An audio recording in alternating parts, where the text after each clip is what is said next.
Il est vrai qu'être roi procure de nombreux avantages. Mais être chef d'État, ce n'est pas seulement voler les pauvres contre une soi-disant protection militaire. C'est aussi beaucoup de responsabilités. Comme un fardeau que l'on se passe de père en fils. Un fardeau peut-être trop lourd. Nous sommes toujours en guerre contre le Saint-Empire et le Portugal, même si les combats stagnent depuis plusieurs années. Tout comme nos caisses d'ailleurs. Mais parfois, pour que les fourmis s'agitent, il faut donner un bon coup de pied à la fourmilière. Avec un nouveau comté, nous mettrons suffisamment de pression contre le Saint-Empire, et les nouvelles entrées d'argent seront fort agréables. C'est pourquoi j'ai ordonné la prise de Metz. Prendre la ville devrait dissuader le Saint-Empire à continuer cette guerre insensée. Mais alors que les troupes se rassemblaient, je fus convoqué d'urgence avec un diplomate milanais qui souhaitait me voir en personne. Tout ça pourquoi ? Pour me menacer, pardi. Les couards. S'ils pensent que ce chantage m'empêchera d'attaquer leur allié, ils se trompent. Néanmoins, je suis obligé d'accepter le paiement. Il ne faut pas être un grand stratège pour savoir que gérer 3 fronts à la fois est une mauvaise idée. L'armée germanique est grande, très grande même. C'est pourquoi ce n'est pas un, mais 2 contingents qui marcheront vers la ville. Un premier combat a éclaté à quelques lieues de Metz. Les forces françaises ont massacré leur ennemi dans un élan de rage, les repoussant dans leur château. Et voilà. Le siège tant attendu se mit en place. De l'autre côté de la Moselle, les gueux qui habitent Reims ont commencé à prendre les armes et se révoltent contre le pouvoir. Mais c'est un souci bien moindre. L'année suivante, nous gagnions Metz. Une victoire forte qui va sans nul doute bousculer le monde. Et il ne fallut pas attendre longtemps. 2 émissaires nous ont rapidement contactés. Le premier vient au nom de l'Angleterre pour nous menacer. Classique. Le second du Saint-Empire, qui exige fermement la vassalité française. Comme si nous allions capituler. La France ne collaborera jamais avec le Saint-Empire romain et n'abandonnera sous aucun prétexte sa souveraineté. Maintenant que Metz nous appartient, il faut reconquérir Reims. On pourrait croire le contraire, mais la perte de cette ville était prévue. La technique consiste à laisser la ville se révolter, puis de la ressaisir juste après en exterminant tous les rebelles.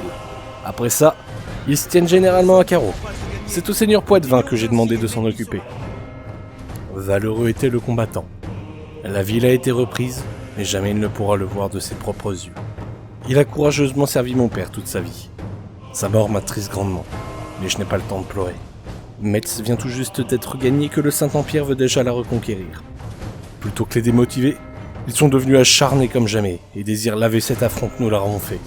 S'ils veulent venir, qu'ils viennent. Nous les repousserons aussi longtemps qu'il le faudra.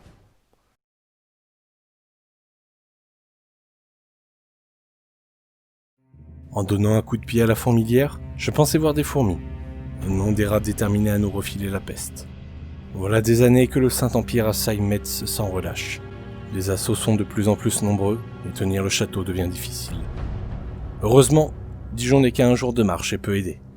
Mais ce n'est pas une solution. Les entrées d'argent sont maigres, grâce au cher Portugal. Ils savent qu'ils ne peuvent pas rivaliser militairement, alors ils s'occupent en faisant des blocus au niveau de mes ports.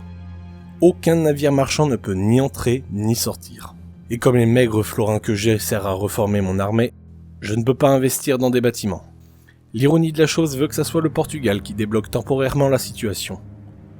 En assiégeant Toulouse, il ne pensait pas se trouver face à moi, le roi Louis. Ma cruelle réputation me précède, et ses manants ont préféré fuir, mais il était déjà trop tard. J'ai pris les meilleurs hommes avec moi, je les ai pourchassés à travers les Pyrénées. La bataille fut rapide et simple. Dans cet affrontement, 2 de leurs généraux ont été capturés, et ils valaient un bon prix. Bien évidemment, leur roi a accepté la rançon, et a amené un huissier avec la somme désirée. Les idiots. Comme si j'allais laisser des généraux fuir.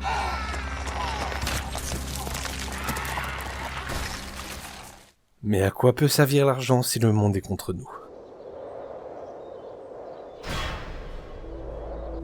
Mon père le craignait, et voilà que nous y sommes. Milan a rejoint ses alliés dans la guerre contre la France. Contre moi.